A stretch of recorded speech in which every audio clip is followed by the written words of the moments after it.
രേണുവിനെ ഒരാൾ പോലും നല്ല രീതിയിൽ നല്ല കമൻ്റായിട്ടോ നല്ല പ്രതികരണമായിട്ടോ ആരും രേണുവിന് സപ്പോർട്ട് ചെയ്തുകൊണ്ട് വരുന്നില്ല. ഒരുപാട് കമൻറ്റുകൾ, മോശം കമൻറ്റുകളാണ് രേണുവിന് വന്നുകൊണ്ടിരിക്കുന്നത്. Full negative കമൻ്റാണ്. രേണു കാരണം തന്നെയാണ് ഇത്രയും നെഗറ്റീവ് കമൻറ്റ് രേണുവിന് കിട്ടിയത്. രേണു ഈ ഇടയ്ക്ക് ഒരു ഇൻ്റർവ്യൂ കൊടുത്തായിരുന്നു. ആ ഇൻ്റർവ്യൂ കൊടുക്കണ ആങ്കറും രേണുവും തമ്മിലുള്ള കണക്ഷൻ, രേണുവിന് പണത്തിന് ആവശ്യമുണ്ട് എന്ന് പറഞ്ഞുകൊണ്ട് ആ മീഡിയക്കാരെ അവിടെ വിളിച്ചു വരുത്തുന്നു. രേണു ഇൻ്റർവ്യൂ എടുക്കുന്നു. ആ മീഡിയക്കാർ പറയുന്ന വോയിസ് പുറത്ത് വിട്ടു. രേണുവിന് പണം വേണം എന്ന് പറഞ്ഞുകൊണ്ട് രേണു മീഡിയക്കാരെ വിളിക്കുന്നു. എന്നിട്ട് എനിക്ക് കുറച്ച് കാര്യങ്ങളൊക്കെ, കിച്ചുവിൻ്റെ കാര്യങ്ങളൊക്കെ നുണ പറയണം, പറഞ്ഞ് കിച്ചുവിന് നെഗറ്റീവ് വാങ്ങിച്ചു കൊടുക്കണം. കിച്ചുവിനെ അങ്ങനെ പറയുമ്പോൾ ജനങ്ങൾ കിച്ചുവിനെ എടുത്തിട്ട് ഉടുക്കും എന്ന് പറഞ്ഞുകൊണ്ടാണ് രേണു മീഡിയക്കാരെ കാണുന്നത്. പക്ഷേ രേണുവിനത് തെറ്റി. ഒരു തെണ്ടിത്തരവും ഒരു വൃത്തികെട്ട സ്വഭാവവും കാണിക്കാത്ത കിച്ചു മാന്യമായ രീതിക്ക് വീഡിയോസുകൾ ചെയ്യുന്നു, കൊളാബ് ചെയ്യുന്നു, അവൻ്റെ ബിസിനസ് അതേ തരമായിട്ട് പോകുന്നു. ആ കുട്ടി ആ ഒരു ലെവലിലേക്ക് പോകുന്നു. രേണുവിൻ്റെ ഒരു കാര്യത്തിനും വരികയോ ഒന്നും ചെയ്യില്ല. ചെയ്യാൻ പാടില്ലാത്ത തെണ്ടിത്തരം കാണിച്ചതിൻ്റെ പേരിൽ കിച്ചു ഒരു മകനായതിൻ്റെ പേരിൽ, രേണു പറയുന്നല്ലോ ഇവിടെ ഓടയിൽ അങ്ങോട്ട് കിടന്ന് കിട്ടിയതാണെന്ന്.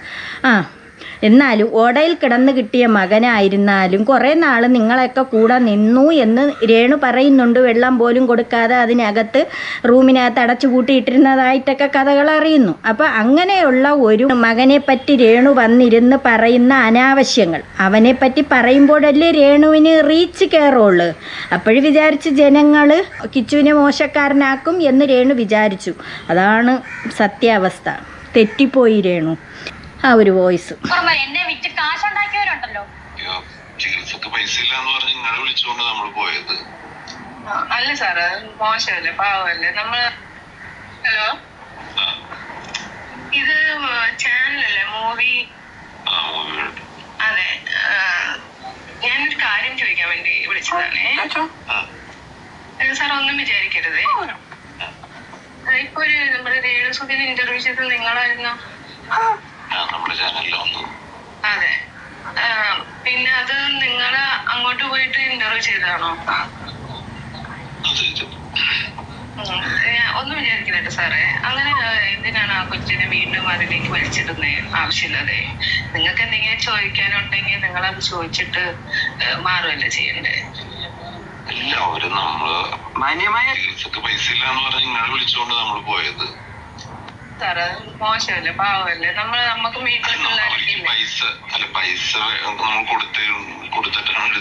അത് അറിയാം, അത് നമുക്കെല്ലാം അറിയാം.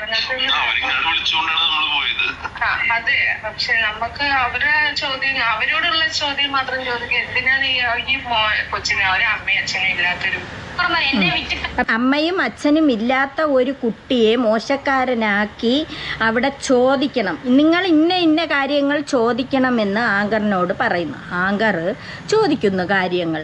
കിച്ചു രേണുവിനെ കയറി പീച്ചല്ലേ.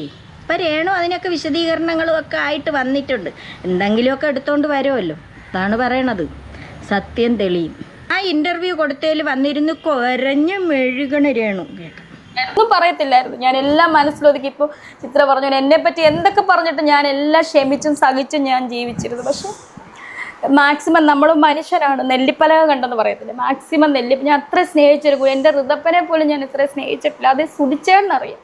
എപ്പോഴും പറയാനും സുധിച്ചേട്ടൻ അതിന് ഉദാഹരണം. ആരും കണ്ണീരൊന്നും ഇല്ല. ആങ്കറിനും കണ്ണീരില്ലെങ്കിലും ഇങ്ങനെ ഇരുന്ന് ആക്കുന്നുണ്ട്. രണ്ടുപേരും കൂടെ ഉള്ള ഒത്തുകളിയാണ്. രേണുവിൻ്റെ വീട്ടുകാരും എല്ലാവരും കൂടെ ഉള്ള ഒത്തുകളിയാണ്. പറയണ്ട. സ്റ്റാർ മാജിക്കിന് ആദ്യമായിട്ട് ഫാമിലിയെ കാണിച്ചു, ഞങ്ങളെ കാണിച്ചു. ഇദ്ദേഹം എന്താ പറഞ്ഞെന്ന് നിങ്ങളൊന്ന് പരിശോധിച്ചാൽ മനസ്സിലാവും. രണ്ടാനമ്മയെന്ന് പറയുന്നത് ഇവൾക്ക് ഇഷ്ടമല്ല, അവളുടെ സ്വന്തം മോനെ. അങ്ങനെയായിരുന്നു. ഇദ്ദേഹം പറഞ്ഞ വാക്കാണ്. ആരും വെച്ച് പറഞ്ഞൊന്നുമല്ല. ഇദ്ദേഹം പറഞ്ഞ പൊന്നു പെണ്ണുപിള്ള, എന്നിട്ടാണ് നീ പറഞ്ഞ നീ എവിടെന്നാ ഓടേന്നാങ്ങാണ്ടൊക്കെ എടുത്ത് വളർത്തിയതാണെന്ന്. നിനക്ക് നാണം ഇല്ലേ ഇങ്ങനെയൊക്കെ വന്നിരുന്ന് പറയായി? വാക്കാണ്. അങ്ങനെയാണ് ഞാൻ കൊണ്ടു നടന്നത്. ഒന്ന് ആലോചിച്ച് നോക്കി. അത് അവനും അറിയായിരുന്നു. എന്നിട്ടാണ് അവനിപ്പോൾ എല്ലാവരുമായിട്ട് ചേർന്ന് പൈസ അയക്കോ എന്തോ ആകട്ടെ, എന്തിനുമാണെന്നറിയത്തില്ല, എല്ലാവരും അമ്മേനെ നെഗറ്റീവ് പറഞ്ഞ് പൈസ ഉണ്ടാക്കുന്ന റീച്ച് ഉണ്ടാക്കുന്ന എന്നാൽ നമുക്കൊന്നും ചെയ്യാം എന്നായിരിക്കും ഓർത്തത്. തന്നെ അങ്ങനെയാണോ ഓർത്തത്? അല്ലാതെ രേണു കാണിച്ച തെമ്മാടിത്തരത്തിനല്ല. സബ്സ്ക്രിപ്ഷനിൽ വന്നിരുന്ന് തുണി മാറ്റി മാറ്റി മാറ്റി ഓരോ അവയവ ഭാഗങ്ങൾ കാണിച്ചു കൊടുത്തത് കൊണ്ടല്ല ആ മോഹൻ തിരിഞ്ഞത്. പിന്നെ അനാവശ്യമായിട്ട് ആക്ഷങ്ങൾ കാണിച്ചത് കൊണ്ടല്ല. നാക്കിട്ട് വൃത്തികെട്ട വേല രീതിയൊക്കെ ഇരുന്നും കൊണ്ട് ആ പാതിരാത്രി 2 മണിക്ക് 3 മണിക്കോ 1 മണിക്കുള്ള ലൈവിൽ കാണിച്ചത് കൊണ്ടല്ല ആ 22 വയസ്സായ മകൻ ചോദിച്ചത്. അതുകൊണ്ടാണല്ലോ ആ കിച്ചു ആ ഭാഗം എടുത്ത് കാണിച്ചത്. എൻ്റെ അമ്മ ഇങ്ങനെ കാണിച്ചു, അതെന്നെ കൊണ്ട് പറ്റൂല, ഞാനത് പറഞ്ഞ് വിലക്കിയിട്ട് പോലും എൻ്റെ അമ്മ പറയുന്നത് എന്താണ്, എനിക്ക് 3 ലക്ഷവും 5 ലക്ഷവും കിട്ടുന്നുണ്ടെന്ന്. അപ്പം രേണുവിന് പണം മതിയല്ലേ? അപ്പം ആ മകനെ നീ പറയുന്നല്ലോ നിൻ്റെ വളർത്തു മകനാണെന്ന്. വളർത്തു മകനായിക്കോട്ടെ, എന്നാലും ഒരു മകൻ അത്രയും നാൾ നിൻ്റെ കൂടെ ഉണ്ടായിരുന്നെന്ന് പറഞ്ഞതല്ലേ രേണു. അപ്പം ആ മകൻ പറയും പോലെ കേൾക്കണ്ടേ? മുട്ടോളം വളർന്നില്ലേ? എന്തായിരുന്നാ പറയുമല്ലോ, ഒരു പഴഞ്ചൊല്ല് പറയുമല്ലോ, അതുപോലെ വളർന്നില്ലേ? ഋതപ്പനും അതുപോലെ വളരുമ്പോൾ ഋതപ്പനും ആ വീഡിയോ ഒക്കെ എടുത്ത് വെച്ചിട്ട് തിരിഞ്ഞു ചോദിക്കും രേണുവിൻ്റെ അടുത്ത്. എന്നിട്ട് വന്നിരുന്ന് ഇപ്പൊ ബിഗ് ബോസിൽ കയറാനായിട്ടുള്ള ഒരു പടിയായിട്ടാണ്. കേറട്ടെ, സന്തോഷം. അയ്യോ, ഇങ്ങനെ ചോദിക്കാനായിട്ട് പറഞ്ഞ് രേണു. ബിഗ് ബോസിൻ്റെ കാര്യമൊക്കെ ഓരോരുത്തരും ആ കുട്ടിയെ എവിടെയെങ്കിലും കാണുമ്പോൾ കിച്ചു ബിഗ് ബോസിൽ പോകുന്നുണ്ടാ എന്നൊക്കെ ചോദിക്കും, ഓഡീഷനിൽ പോകുന്നുണ്ടാ എന്നൊക്കെ ചോദിക്കുന്നുണ്ട്. അപ്പം ആ ഒരു ഇത് വെച്ചിട്ട് ഇപ്പം കൂടിയാലോചന നടത്തിയിട്ട് രേണു ഈ ആങ്കറും അതുപോലെ ബാക്കിയുള്ള കുറേ എണ്ണം കൂടെ ആലോചിച്ചും കൊണ്ട് ആങ്കറിൻ്റെ അടുത്ത് ഇങ്ങനെ ചോദിക്കണം.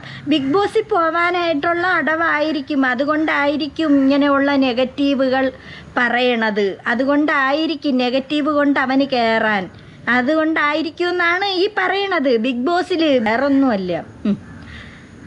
അവന് എന്തൊക്കെ നിങ്ങൾ പറഞ്ഞാലും ആ കുട്ടിക്ക് നെഗറ്റീവ് ഇല്ല. അവന് പോസിറ്റീവിലൂടെ അവൻ കയറിപ്പോട്ടെ ബിഗ് ബോസിൽ, അല്ലാതെ അവന് നെഗറ്റീവിലൂടെ കയറണ്ട. അവനെ സ്നേഹിക്കുന്ന ഒരുപാട് ലക്ഷക്കണക്കിന് ആളുകളാണ്. ഇപ്പം കണ്ട, അതിന് അത്രയ്ക്കാണ് അതിന് സ്നേഹം. ആ കുട്ടി ആരടുത്ത് ഒന്നിനും പോണില്ല. രേണു അവിടെ കിടന്ന് പ്രസംഗിച്ചാൽ പോലും ഒരു കാര്യത്തിനും വരുന്നില്ല. കേറട്ടെ, കയറി വിന്നാകട്ടെ, സന്തോഷം. നമ്മളെന്തായാലും അതിനകത്തൊന്നും കാണാനും പോകുന്നില്ല. കാരണം എനിക്കിവിടെ വയ്യാതെ കിടക്കുക, TV ഓണാക്കുന്നില്ല, നമ്മളവിടെ കിടപ്പായിരിക്കും. സന്തോഷമേ ഉള്ളൂ. അസൂയ ഇപ്പം കിച്ചുവിന് അവന് നല്ല നിലയിലാവും എന്നുള്ളത് കൊണ്ടുള്ള അസൂയാണ് ഈ രേണു. കിച്ചു പോരെങ്കിൽ പറയുന്നുണ്ട്, എനിക്ക് ആരെയും ഔദാര്യം വേണ്ട, ഇങ്ങനെ പിച്ച തന്നെന്ന് പറഞ്ഞ് ജീവിതകാലം മുഴുവനും എല്ലാം കൂടെ ആ വീട്ടിൽ കയറി കിടക്കണം. കിച്ചുവിന് കൊടുത്ത വീടാണ്, അവിടെ കയറി കിടക്കണം. എന്നിട്ട് രേണു ഈ ഇടയ്ക്ക് വെല്ലുവിളിച്ച്, എൻ്റെ ഇളയ മോൻ ഋതുൽദാസ് ഇറക്കി വിടുമെങ്കിൽ മാത്രമേ ഞാൻ ആ വീട്ടിൽ നിന്ന് ഇറങ്ങിപ്പോവുള്ളൂ, അതുവരെ ഞാനും എൻ്റെ വീട്ടുകാരും കിടക്കും. നീ നിൻ്റെ വീട്ടുകാരും കിടന്നോ രേണു. അവൻ ആ കുട്ടി ഒന്നിനും വരുന്നില്ല. അത് പറയുന്നുണ്ട്. ഇങ്ങനെ പറഞ്ഞുകൊണ്ട് ഉള്ള ഒരിത് അവന് വേണ്ട. അവൻ സ്വന്തമായിട്ട് അവൻ വാങ്ങിക്കുമെന്ന് തന്നെ പറയട്ടെ, വാങ്ങിക്കട്ടെ, സ്വന്തമായിട്ട് അത് വാങ്ങിക്കട്ടെ. അതെന്തിനാണ്? നീ കൂടിപ്പോയ രേണുവിൻ്റെ ഒരേ ഒരു ഉദ്ദേശമുണ്ട്. കിച്ചുവിന് നോക്കുമ്പോൾ കിച്ചു അത്യാവശ്യം നല്ല ലെവലിൽ പോകുന്നുണ്ട്. അത്യാവശ്യം ബിസിനസ്സും ഓരോ കാര്യങ്ങളുമായിട്ട് അവൻ്റെ ജീവിതമാർഗമായിട്ട് അവൻ മുന്നോട്ട് പോകുന്നുണ്ട്. അപ്പം അതിനെ തകർക്കണം. അല്ലെങ്കിൽ സുധിയെപ്പോലെ, സുധി 10 എണ്ണത്തിൻ്റെ വയറ് പോറ്റാൻ വേണ്ടി ആ വീട്ടിൽ കിടന്നില്ലേ, 10 എണ്ണത്തിൻ്റെ. അപ്പം അതുപോലെ കിച്ചുവിനെ കൊണ്ടുവന്ന് രേണുവിൻ്റെ വീട്ടിൽ ഇട്ടിട്ട് കിച്ചുവിനെ നശിപ്പിക്കണം. അതിന് വേണ്ടിയിട്ടുള്ള പ്ലാനാണ്. ഇത്രയൊന്നും നശിപ്പിച്ചത് പോരെ രേണു, ഇത്രയൊന്നും പറഞ്ഞത് പോരെ? രേണുവിൻ്റെ വീട്ടുകാരും എന്തെല്ലാം ആ കുട്ടിയെ പറഞ്ഞത്. രേണുവിൻ്റെ ചേച്ചി ചീത്ത വരെ വിളിച്ചു. ഹോസ്പിറ്റലിൽ രേണുവിനെ കാണാൻ പോവാനായിട്ട് വിളിച്ച സമയത്ത് അത്രയ്ക്കും വാക്കാണ് അതിനെ പറഞ്ഞത്. അങ്ങനെയാണ് അതിന് വേദന ഉണ്ടായത്. മനസ്സുകൊണ്ട് എന്നും പ്രാർത്ഥന ഉണ്ടായിരിക്കും. തന്നെ മനസ്സുകൊണ്ട് ഉയരെരിഞ്ഞ് പ്രാവേണു. ഇനി അടുത്ത ഉടായിപ്പ്. ഹങ്കർ ചോദിക്കും, കിച്ചുവിനെ കാണാൻ ആഗ്രഹിച്ചിട്ടുണ്ടായിരുന്നോ? അപ്പം അതിന് മറുപടി, കിച്ചുവിനെ കാണാനായിട്ട് ആഗ്രഹിച്ചിട്ടുണ്ടായിരുന്നോ? സത്യം പറഞ്ഞാൽ ഞാൻ എന്തുമാത്രം സ്നേഹിച്ച കുട്ടിയായിരുന്നറിയോ. കാരണം ഇതൊക്കെ എഴുതി വെച്ച് ചോദിക്കുന്ന കണക്ക്. ഇത്ര നേരം ക്ലാസ് എടുത്ത് കാണും. ഒരു ദിവസം ഫുള്ളും ക്ലാസ് എടുത്തിട്ടുണ്ട്. ഇങ്ങനെയാണ് ഇന്ന ക്വസ്റ്റ്യൻ ചോദിക്കണം എന്ന് ക്ലാസ് എടുത്തിട്ട് തന്നെയാണ് ചോദിക്കണത്. നമുക്ക് ആദ്യമായിട്ട് നമ്മളെ അമ്മയെന്ന് വിളിച്ചൊരു കുട്ടിയായിരുന്നു അവൻ. അപ്പം ഞാൻ എപ്പോഴും ഓർക്കുമായിരുന്നു 2000 16 ലാസ്റ്റാണ് സൂചേട്ടൻ എനിക്ക്. ഞാൻ അന്നൊക്കെ പാടുമായിരുന്നു. ഞാനൊരു പാട്ട് പാടിക്കോട്ടെ, എനിക്കിങ്ങനെ തോന്നുന്നു. കിച്ചുവിന് കാണുമ്പോൾ പാടുന്നു. പൊന്നു പെണ്ണുമ്പുള്ളേ, ആ നീയാണാ പറഞ്ഞ കിച്ചുവിന് നീ എന്തരാ നക്കാപ്പിച്ച കൊടുത്തെന്നും 10 രൂപ പോലും കൊടുത്തത് വിളിച്ച് പറഞ്ഞില്ലേ രേണു? നീ മറ്റുള്ളവരെ കൊണ്ട് പറയിപ്പിച്ചില്ലേ? എത്രയോ ജനങ്ങളെ കൊണ്ട് പറയിപ്പിച്ച് അവന് പണം കൊടുത്തെന്ന്. നീ 10 രൂപ കൊടുത്താലും ആ കണക്ക് നീ മറ്റുള്ളവരുടെ അടുത്ത് പറയൂലേ? ആ ജാസിയൊക്കെ തന്നെ വിളിച്ച് പറഞ്ഞ് ആ കൊടുക്കുന്ന പണം കണ്ടാ ഇത്ര കൊടുത്തു എന്ന്. ആ ശാരിക ആരെല്ലാം കൊണ്ടാണ് ആ കുട്ടിയെ മോശം പറയിപ്പിച്ചത്? അല്ലെങ്കിൽ നീ ചെയ്ത തെറ്റാണെന്ന് നീ മനസ്സിലാക്കാത്തത്? അത് നിങ്ങൾ തങ്ങളിൽ പറഞ്ഞു തീർക്കാനുള്ള കാര്യമല്ലേ ഉള്ളായിരുന്നു. എന്തിന് നിങ്ങൾ ആ പിന്നിൽ നിർത്തിക്കൊണ്ട് ബാക്കിയുള്ളവരെ കൊണ്ട് ഈ കുട്ടിയെ അനാവശ്യം പറയിപ്പിച്ചു? അത് എന്തെല്ലാം കേട്ടതാണ്. അന്ന് കിച്ചുവിനെ പറ്റി ഞാൻ അന്ന് പാടുന്ന പാട്ടായിരുന്നു. കിച്ചുവിനെ പറ്റി ഓർക്കുമ്പോൾ സത്യമായിട്ട് എനിക്ക് സ്നേഹമില്ലെന്ന് പറയുന്നവരോടാ പറയുന്നത്. അന്ന് ഞാൻ ഓർക്കുന്ന പാട്ടായിരുന്നു. നീയല്ലേ പറഞ്ഞ കിച്ചു അവൻ മറ്റോനാണ് മറിച്ചോനാണ്, അവൻ എന്നെ എന്തോ ചെയ്യാനായിട്ട് വന്ന് ഇടാ ഞാനിപ്പോൾ വിളിച്ച് പറയൂടാ എന്നൊക്കെ. അതുകൊണ്ടല്ലേ. എന്നിട്ട് അതിലെന്തോ തമ്മനയിലിട്ടെന്നും പറഞ്ഞും കൊണ്ട് അതുലിൻ്റെ മണ്ടയിൽ കയറുന്നുണ്ട്. ഇത് രേണുവാണ് ഇതെല്ലാം നിന്ന് വിളിച്ച് പറയണത്. അവൻ എന്നെ അങ്ങനെ ചെയ്തു ഇങ്ങനെ ചെയ്തെന്നു. അത് പിന്നെ തെളിഞ്ഞു വന്നില്ലേ? ഒരു വണ്ടി കേസോ എന്താണ് കുഞ്ഞുനാളിൽ ചിലപ്പോൾ മദ്യപിച്ചിട്ട് വാഹനം ഓടിച്ചു, പോലീസ് പിടിച്ചു. അതിനിപ്പോൾ എന്താണ് കാര്യം? അല്ലെങ്കിൽ വേറൊരു കാര്യം പറയുന്നുണ്ട്, അച്ഛനും മകനും തമ്മിൽ അടിയായെന്ന്. അച്ഛൻ മദ്യപിച്ച് ലെക്ക് കെട്ട് വന്ന സമയത്ത് അവിടെ എന്തോ അത് മകൻ തലയെടുത്ത് വന്നില്ലേ? വളർന്നു വന്നപ്പോൾ അങ്ങനെ കാണിക്കുന്നത് കൊണ്ട് ചിലപ്പോൾ ഉന്തും തള്ളും ആയിട്ടുണ്ട്. അതിലെന്താണ്? പിന്നെ ഭയങ്കര സങ്കടം. എന്തെല്ലാം ആക്ഷേപം വിളിച്ചതാണ്. ഇപ്പം വന്നിരുന്ന് പാടണ്. ഇനി പാടണം എന്താണെന്ന് മനസ്സിലായി. കിച്ചുവിനെ അങ്ങ് ആക്കണം. മനസ്സിലായില്ലേ? കിച്ചു വീടോ വരേടോ ഒക്കെ മേടിക്കണം എന്ന് പറയുന്നതായിട്ട്. അപ്പം കിച്ചുവിനെ വശത്തെ ആക്കണം, കിച്ചുവിനെ നശിപ്പിക്കണം. അത്രേ ഉള്ളൂ. ഇനി വേറെ എന്തോ കിച്ചുവിൻ്റെ മണ്ടയിൽ കൊണ്ടിടാൻ പോവേണ്. കിച്ചു പോവരുത് രേണുവിൻ്റെ അടുത്ത്. സൗണ്ടൊന്നും ശരിയാകത്തില്ല, ഞാൻ പാടാം. കാർത്തിക രാത്രിയിലെൻ കൈക്കുമ്പിളിൽ വീണമുത്തേ കൈ വളർന്നും മെയ് വളർന്നും മെയ് വളർന്നും. അതുകൊണ്ടാണ് ഞാൻ അടിച്ചോട്ടിച്ചത്, ആ വീട്ടിൽ കയറാതെ പറത്തി വിട്ടത്. അവൻ്റെ വീട്ടിൽ അതുകൊണ്ടാണല്ലോ കയറി കിടക്കണ. എല്ലാ എണ്ണത്തിനെയും കൂടെ ചാള അടിക്കണൊക്കെ അതിനകത്തിട്ടും കൊണ്ട് ആ ഒരു കുട്ടിയെ അടിച്ചോട്ടിച്ച്. അതിന് നോക്കുമ്പോൾ അമ്മയും ഇല്ല അച്ഛനും ഇല്ല, അതിന് ചോദിക്കാനും പറയാനും ആരും ഇല്ല എന്ന് പറഞ്ഞു. ഈ ഇൻ്റർവ്യൂവിൽ ഫസ്റ്റ് ഇരുന്നും കൊണ്ട് സുധീര അമ്മയെ വരെ വഴക്ക് പറയണുണ്ട്. സുധീര അമ്മയെ എന്തൊക്കെയോ വിളിക്കുന്നുണ്ട്, ആക്ഷേപങ്ങൾ കിച്ചുവിനെ വിളിക്കുന്നുണ്ട്. ആരെ ബോധ്യപ്പെടുത്താ ഈ പാടുന്നത്? തന്ത്രമൊക്കെ അവിടെ ഇരിക്കട്ടെ, പാടും. കൺമണിയാ തീർന്നതല്ലേ നിൻ ചിരിയും നിൻ മൊഴിയും പുലരി നിലാവാൻ പൂർത്തതല്ലേ. അങ്ങനെ ഞാൻ നോക്കിയാണ് ആ കൊച്ചിനെ. അങ്ങനെ ഈ പാട്ട് പാടിയാണ് നോക്കിയത്. ആഹാരം പോലും കൊടുക്കാതെ ആ കുട്ടിയുടെ അച്ഛൻ മരിച്ച സമയത്ത് ആ റൂമിനകത്ത് അത് അടച്ചുപൂട്ടി ഇരുന്ന സമയത്ത് അതിനൊരു തുള്ളി വെള്ളം പോലും കൊടുക്കാതെ രേണുവിൻ്റെ വീട്ടിലുള്ളവരെല്ലാവരും കൂടെ വെട്ടി വിഴുങ്ങിയ സമയത്ത് ആ കുട്ടി അതിനകത്ത് കരഞ്ഞു വിളിച്ച് കമ്പ്യൂട്ടറും അത് എന്തോ ലാപ്ടോപ്പൊക്കെ ആയിട്ടോ മൊബൈലും ആയിട്ടോ അതിനകത്ത് അതിൻ്റെ ജീവിതം നശിപ്പിച്ച് കളഞ്ഞു. അതിനൊരു സമാധാന വാക്ക് കൊടുക്കാൻ പോലും ആരും ഇല്ലാതായിരുന്നു. ആഹാരവും കൊടുക്കാനില്ല, ഒന്നും കൊടുക്കാനില്ല. ഞങ്ങളങ്ങ് അടിച്ച് നടന്നു. ാണിപ്പം വലുതായി കഴിഞ്ഞപ്പം ക്യാൻസർ ആയി കഴിഞ്ഞപ്പോൾ അല്ലെങ്കിൽ ഒന്നും വേണ്ട, എന്നെ ഒന്ന് വിളിക്കണമെന്ന് ഞാൻ ആഗ്രഹിച്ചു. അമ്മേ അല്ലെങ്കിൽ കുഞ്ഞു പെണ്ണുമ്പിള്ളേ, നിന്നെ അല്ലേ ആ കുട്ടി വിളിച്ചപ്പം നിന്റെ രമ്യ ചേച്ചി എടുത്തിട്ട് എന്താണ് പറഞ്ഞത്? രമ്യ ചേച്ചിയുടെ അടുത്ത് ചോദിച്ചു നോക്കൂ. വേറെ ആര് വിളിച്ചാലും രമ്യ ചേച്ചി പറയാനായിട്ട് നിൽക്കുമല്ലോ, ഇന്ന ആൾ വിളിച്ചിരുന്നെന്ന്. ആ മകൻ വിളിച്ചില്ലേ? ഇതറിഞ്ഞ ഉടനെ തന്നെ വിളിച്ച്. എന്തിനാണ് ഇങ്ങനെ വന്നിരുന്ന് രേണു കള്ളത്തരം പറയണത്? കള്ളത്തരം പറയരുതേ.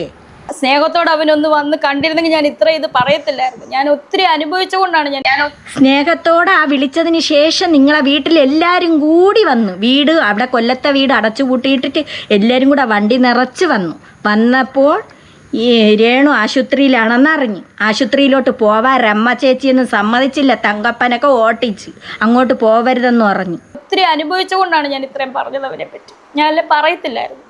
അപ്പം ഇത്രയും അനുഭവിച്ചത് കൊണ്ടാണ് ഞാൻ പറഞ്ഞത്, ഇല്ലെങ്കിൽ അവനെ പറ്റി പറയൂലെന്ന്. എന്തിനാണ് ആവശ്യമില്ലാതെ ആളുകളെടുത്ത് ഓരോന്ന് പറയണത്? ആ കുട്ടി കാണുകയും കേൾക്കുകയും ചെയ്യല്ലേ. അതിനുശേഷം വീഡിയോ ഇട്ട് കാണാം. കിച്ചു രേണുവിനെ ഗർഭമാക്കിയോ? നിങ്ങൾക്ക് ഇത് എങ്ങനെ കേട്ടോണ്ട് നിൽക്കാൻ സാധിക്കുന്നത്? വേറെ വല്ലവരുമാണോ ചെവുകുറ്റി അടിച്ച് പൊട്ടിച്ച നമ്മളെ കാര്യം പറയാലോ. ഇതുണ്ടാക്കിയവരെ നിനക്കറിയാലോ. അത് അതുൽ ബ്ലോഗാണ് ഇട്ടത്. തംബ്നെയിൽ കൊടുത്തതാണ്. കിച്ചു രേണുവിനെ പ്രഗ്നൻ്റ് ആക്കിയെന്നോ ഗർഭിണിയാക്കിയെന്നോ കണ്ടേ ഇട്ട്. അത് ഇടാൻ കാരണമുണ്ട്. രേണു പറഞ്ഞു, കിച്ചു ഞാൻ വിളിച്ചു പറയും, നീ ചെയ്തത് ഞാൻ വിളിച്ചു പറയും. ആരും ചെയ്യാത്ത കാര്യമാണ് നീ എൻ്റെ അടുത്ത് ചെയ്തിരിക്കണത്. അതല്ലാതെ പിന്നെന്താണ്? ആ ഒരു കാര്യമാണെന്ന് എന്നെ എല്ലാവർക്കും മനസ്സിലായത്. ആ ഒരു പാവം കുട്ടിയെ അങ്ങനെ വരെ ജനങ്ങൾ തെറ്റിദ്ധരിപ്പിച്ചു. അപ്പം നിനക്ക് റീച്ചിന് വേണ്ടിയാണ് രേണു നീ അവിടെ ഈ ഒരു വാക്കിട്ടത്. അപ്പം അതിന് പ്രതികരിച്ച് വന്നു. അറിയാലോ. നോക്കടാ, അവൻ എന്നെ ആങ്കറിനെ അടിച്ചു പൊട്ടിക്കാൻ വരുന്നല്ലേ നീ? നിന്നെ ആങ്കറിനെ അടിച്ചു പൊട്ടിക്കുമെന്ന് പറഞ്ഞു. കാരണമുണ്ട്. ആങ്കറിനെ കൊണ്ടുവന്ന് വിളിച്ച് അവിടെ ഇരുത്തിയിട്ട് തെണ്ടിത്തരാൻ ഇതേപോലെയുള്ള ചോദ്യങ്ങൾ ചോദിക്കണം എന്ന് പറഞ്ഞുകൊണ്ടാണ് അവരവിടെ വിളിച്ചു വരുത്തിയത്. ആരെങ്കിലും ചോദിക്കുമോ ഇങ്ങനെയുള്ള വാക്കുകൾ? ഗർഭമാക്കിയ കിച്ചു രേണുവിനെ പീഡിപ്പിക്കാൻ ശ്രമിച്ച സത്യം ഇത് നിന്റെ കൂട്ടുകാരനെ കണ്ണാടി വെച്ച രണ്ടുണ്ടാക്കാനുള്ള അവൻ തന്നെയല്ലേ? അതിനിപ്പോൾ എന്ത്? നീ പറഞ്ഞതിനാണ് തംബ്നെയിലിട്ടത്. അത് ആരെല്ലാം ഇട്ട്? അത് അതുൽ വ്ലോഗ് മാത്രമല്ല, ഒരുപാട് പേര് തംബ്നെയിലിട്ടായിരുന്നല്ലോ. നീ അങ്ങനെയല്ലേ പറഞ്ഞത്? അവനെ ഉദ്ദേശിച്ചത് അങ്ങനെയല്ലേ? ആ ഒരു രീതിക്കല്ലേ ഉദ്ദേശിച്ചത്? അപ്പൊ ഇതുണ്ടാക്കിയവനെ നിനക്ക് അടിക്കണ്ട. എന്നെയും കേട്ടോണ്ടിരുന്ന എന്നെയും ആങ്കറിനെ മാത്രം നിനക്ക് തല്ലിയാൽ മതി. എടാ നാണവ ഇല്ലാത്തവനെ. ആങ്കറിനെ കൊണ്ട് ഇതെല്ലാം പറയിപ്പിച്ചത് രേണുവാണ്. നീ ആണാണെങ്കിൽ അവന്റെ ചെവിക്കൽ പറിച്ച് അടിക്കേണ്ടത്. ഇതുണ്ടാക്കിയവൻ ഇവനാണ്. അവന്റെ ചെവിക്കല്ലുമൊക്കെയല്ലേ അടിക്കാനുള്ള. ആ പറഞ്ഞ നിനക്കാണ് തരാനുള്ളതെന്ന് പറഞ്ഞ കറക്റ്റാണ് ആ പറഞ്ഞത്. നീയാണ് അന്നിരുന്നും കൊണ്ട് കിച്ചുവിനെ ഈ ഒരു രീതിക്ക് തന്നെയാണ് പറഞ്ഞ. അതുകൊണ്ട് അന്ന് ജനങ്ങൾ എന്തുമാത്രം ജനങ്ങൾ പ്രതികരിച്ചു വന്നു, എന്തുമാത്രം കമൻറ്റുകൾ ഇട്ടു. കിച്ചു അങ്ങനെ ചെയ്യോ ഇങ്ങനെ ചെയ്യോ എന്നും പറഞ്ഞു. നിന്റെ നാക്ക് നീ ആദ്യം ശ്രദ്ധിക്കുക, അതാണ് വേണ്ടിയത്. ഞങ്ങളാരുമല്ല. ആ പെൺകുട്ടി എന്നോട് ചോദിച്ചതാണ്. എനിക്ക് ഇത് എന്നെ പറ്റിയാണ് പറയുന്നത്. നീ പെൺകുട്ടി ചോദിച്ചതല്ല, പെൺകുട്ടിയെ കൊണ്ട് രേണു പറയാൻ പറഞ്ഞ് ആ പെൺകുട്ടി ചോദിച്ചതാണ്. അത് ശരിയാണ് അങ്ങനെ പറയാൻ. ഒരാളിനെ ഇൻ്റർവ്യൂ എടുക്കാനെന്നും പറഞ്ഞ് വിളിച്ചു വരുത്തി വീട്ടിൽ കൊണ്ടുവന്നിട്ട് ഒരു മകൻ, നിന്റെ മകൻ തന്നെയായിരുന്ന സുധീര മകനല്ലേ, ആ മകൻ നിന്നെ പീഡിപ്പിച്ചോ അല്ലെങ്കിൽ നിന്നെ ഗർഭിണിയാക്കിയോ എന്ന് ചോദിക്കുന്ന തെറ്റ് തന്നെയാണ്. അമ്മാന്റെ കാര്യം പറഞ്ഞല്ലോ. ആണടാ എന്നെ പറ്റിയാണ് പറയുന്നത്. അപ്പൊ എനിക്ക് ഇതിനകത്ത് പ്രതികരിക്കണ്ടേ? ഇതുണ്ടാക്കിയവൻ നിന്റെ കൂട്ടുകാരനാ. തൊപ്പി വെച്ചവനെ നീ അവന്റെ മോന്തക്കുട്ടിക്കാണ് ചെന്ന് അടിക്കേണ്ടത്. അമ്മയും പെങ്ങളും തിരിച്ചറിയാത്തവൻ അവനാണ്. ഓൾറെഡി ഈ നാശം. നീ ആശുപത്രിയിൽ പോയിട്ട് വന്നിരുന്നതിന് ശേഷം കിച്ചുവിനെ മോശമാക്കി പറഞ്ഞത് രേണു. ആ ഷോർട്സൊക്കെ കിടപ്പുണ്ട്. അങ്ങനെ ചെയ്തു ഇങ്ങനെ ചെയ്തു എന്ന് കിച്ചു പിടിച്ച അതുലിനെതിരെ ഓൾറെഡി ഒരു FIR കേസ് കിടപ്പുണ്ട്. അത് കോടതിയിലാണ്. എന്നിട്ടും ഇവൻ ഇങ്ങനെ തന്നെ ഈ നാണമില്ലാത്ത നാശം ശരീരം വിറ്റ കഥ അടക്കം പുറത്തു വിട്ടെന്ന്. അല്ല രേണു, നീ കാണിക്കുന്ന തെണ്ടിത്തരങ്ങൾക്കെല്ലാം ഇപ്പം എല്ലാവരും കണ്ണടച്ച് വെറുതെ ഇരിക്കുമെന്നാണ് വിചാരിച്ചിരിക്കണത്. ഇവന്റെ വീട്ടിലെ മറ്റവളായിരിക്കും വിറ്റ് നടന്നത്. അല്ല ഇവന്റെ വീട്ടിൽ ഇവനെ വളർത്തിയതിന്റെ ഗുണമാണിത്. എന്നെ ഇന്റർവ്യൂ എടുത്ത് കുറെ നാൾ കഴിഞ്ഞ് ഇന്റർവ്യൂ എടുത്ത് അതുലിന്റെ വീട്ടുകാരെ പോലും വിളിക്കുന്നുണ്ട്. അവരുടെ ഓഫീസിൽ പോയി വിളിക്കുക. നാണമില്ലല്ലോ നിനക്കൊക്കെ. അവരുടെ ഓഫീസിൽ പോയി വിളിക്കുക. ഇതിന്റെ സത്യാവസ്ഥ എന്നാന്ന് പറയാം. അവരെ വിളിച്ചപ്പോ എന്താണ് അറിഞ്ഞത്? രേണു വിളിച്ചിട്ടാണ് അവര് വന്ന് ഇന്റർവ്യൂ എടുത്ത.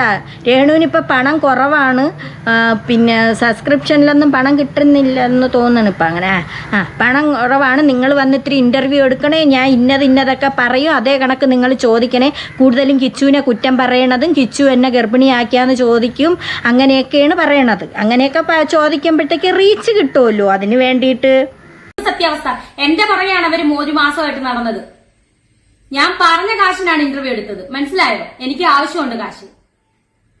എനിക്ക് ഒരുപാട് കാശിന് ആവശ്യമുണ്ട്. ഇങ്ങനെ തന്നെ ഞാൻ പ്രതികരിക്കും. കാരണം നിനക്ക് ക്യാഷിന് ആവശ്യമുണ്ടെങ്കിൽ നീ കിച്ചുവിനെ മോശമാക്കി പറഞ്ഞുകൊണ്ട് എന്തിനാണ് പണം ഉണ്ടാക്കണത്? അവൻ നിന്റെ ഒരു കാര്യത്തിനും വരുന്നില്ല. അവൻ്റെ പാടേ ചൂടേന്നും പറഞ്ഞ് ദിവസവും അവൻ്റെ കാര്യം നോക്കി അവൻ പോവേല്ലേ. പിന്നെന്തിനാണ് അവൻ്റെ പിറക്കിന്ന് പറഞ്ഞത്? ഇത് പ്രതികരിച്ചതിനും ഇത് ചോദിച്ചതിനും ആങ്കറിന് തെറ്റ്. എനിക്കും എന്നെ അടിക്കണമെന്ന് കേട്ടിരുന്നേ. എടാ ഇത് ഉണ്ടാക്കിയവനെ നീ ഇതാണ് ഒരു പ്രതികരണം. ഒരാളിനെ വീട്ടിൽ കൊണ്ടുവന്ന് ഇരുത്തിയിട്ട് എൻ്റെ മോൻ ഗർഭിണിയാക്കിയാന്ന് ചോദിക്കണം. ഇതാണ് അങ്ങനെയാണ് ചോദിക്കാനുള്ളത്. ആണെങ്കിൽ ഉണ്ടാക്കിയവനായിട്ട് ചെന്ന് അടിക്കണം. അതുകൊണ്ട് പറഞ്ഞ നായ്ക്കെട്ട് കൊടുക്കും. ലില്ലീസ് വേൾഡ് എന്ന് പറഞ്ഞ ഇപ്പൊ ഈ പറയുന്ന കണ്ടോ മഞ്ഞ ഉണ്ടാക്കിയവനാ തൊപ്പി വെച്ചാൽ നാശം കെട്ട നാണം കെട്ടവൻ. എടാ നിന്നെ പറ്റി ഫുൾ ഡീറ്റെയിലും എന്റെ കയ്യിലുണ്ട്. മനസ്സിലായി? നീ കൂടുതൽ വിവിയാണ് പറയണത്. അതുലിനെ പറഞ്ഞതിന് വിവി പറഞ്ഞ് രേണുവിനെ അടിക്കണമെന്ന് അതിനാണ് പറയണത്. രേണു ഓരോന്ന് വിളിച്ചു പറഞ്ഞിട്ട് വിവിയുടെ അതുലിൻ്റെ ഒക്കെ മണ്ടയിൽ വലിഞ്ഞഴഞ്ഞ് കയറുന്നു. രേണു എന്തൊക്കെയാണ് ഈ പറയണ രേണു? പിന്നെ രേണു കിച്ചുവിനെ ബ്ലോക്ക് ആക്കിയിട്ടെന്ന് പറയണു. അവൻ ഇനി വിളിക്കണ്ടോ? അവനിഞ്ഞ ബ്ലോക്ക് ആക്കിയിട്ട്. പൊന്നെ രേണു, നീ ദയവ് ചെയ്ത് ആ ബ്ലോക്ക് മാറ്റരുതേ, ബ്ലോക്കാക്കി ഇട്. കിച്ചു നീ മനസ്സിലാക്കാനുള്ളത് ഈ രേണു ബ്ലോക്ക് മാറ്റിയാലും കിച്ചു ബ്ലോക്കാക്കി അങ്ങ് കളേ. സ്ത്രീയെ വിളിക്കാത്തതാണ് നല്ലത്. അലിമ്പാണ്. ഇനി കിച്ചുവിനെ സുതിയെ നശിപ്പിച്ച കണക്ക് കിച്ചുവിനെ നശിപ്പിക്കും. കിച്ചുവിനെ വഴിയിൽ തെണ്ടേണ്ട അവസ്ഥ വരും. നോക്കുമ്പോൾ കിച്ചുവിന് ഇത്തിരി പണമൊക്കെ ആയി, കിച്ചു ഉയർന്ന നിലയിലെത്തും, ബിഗ് ബോസിൽ പോകുമെന്നുള്ളൊരു സൂചനയൊക്കെ കിട്ടിയത് കൊണ്ടാണ് ബിഗ് ബോസിൻ്റെ കാര്യമൊക്കെ എടുത്തിട്ട്. അതുകൊണ്ടാണ് കിച്ചു നെഗറ്റീവ് ആക്കണേന്ന്. എവിടെ കിച്ചു നെഗറ്റീവ് ആക്കണ്? കിച്ചു പോസിറ്റീവിലൂടെയാണ് പോകണം. അല്ലാതെ നിൻ്റെ കണക്ക് അവിടെ എവിടെയും ചെന്നിരുന്ന് വടയെന്നും വട വിൽക്കണ കാര്യവും പിന്നെ എന്തിരുന്ന് അതൊന്നും പറയുന്നില്ല. മാന്യമായ രീതിക്ക് തന്നെ കിച്ചു മുന്നോട്ട് പോണതും എന്നും അങ്ങനെ തന്നെ ആയിരിക്കട്ടെ. കിച്ചു ഉയരങ്ങളിലേക്ക് എത്തണേൻ്റെ അസൂയയാണ് ഈ രേണുവിന്. കിച്ചുവിനെ സുധീര കുടുംബത്തെ രേണുവിന് കണ്ണെടുത്താൽ കണ്ടൂടാ. ഇപ്പം വന്നിരുന്ന് കരയണം. അതൊക്കെ വെറുതെ അഭിനയമാണ്, രേണുവിൻ്റെ നാടകം.